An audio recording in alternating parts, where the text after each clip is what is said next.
We're here at this fire station today because this is the location where the most recent child victim of gun violence in Kansas City was brought last week. Young Tyron Payton, I believe he was 22 months old when his life was snuffed out by gun violence.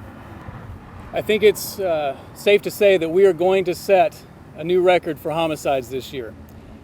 That die was cast before Operation LeGend was conceived. In fact, it is why Operation LeGend was conceived.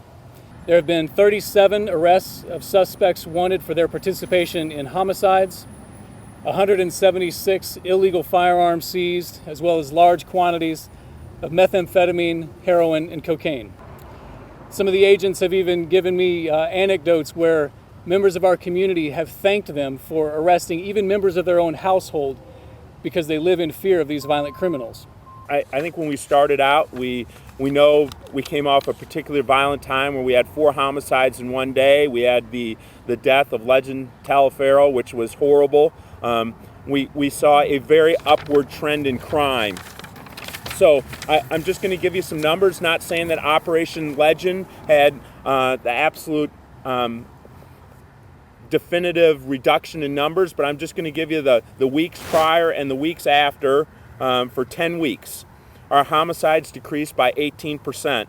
Non-fatal shootings decreased by 23%.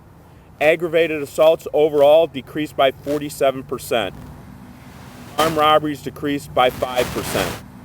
Domestic violence assaults decreased by 17%. Now, as Tim said, we still have a ways to go here. The work is not finished. We're going to continue to press ahead, but I think what is encouraging, and with the community's support, is that we have crime trending in the right direction, in the downward trend rather than the upward trend. My heart goes out to every single victim and every single family in Kansas City.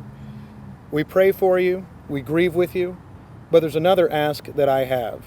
And I know this is something that I've heard the Chief of Police say and so many others. There are others who may hear my voice who know what's happened. There are others who may know details about crimes. I've had the misfortune sometimes of seeing videos on social media or in other areas where there are people who know sometimes the folks that are behind these criminal incidents. Speak up, speak out, make some level of difference. We need you to speak up and speak out because that's how we change things. No mother should be burying a young child. No family should know this level of pain. And school kids in Kansas City shouldn't already know homicide victims in their classes.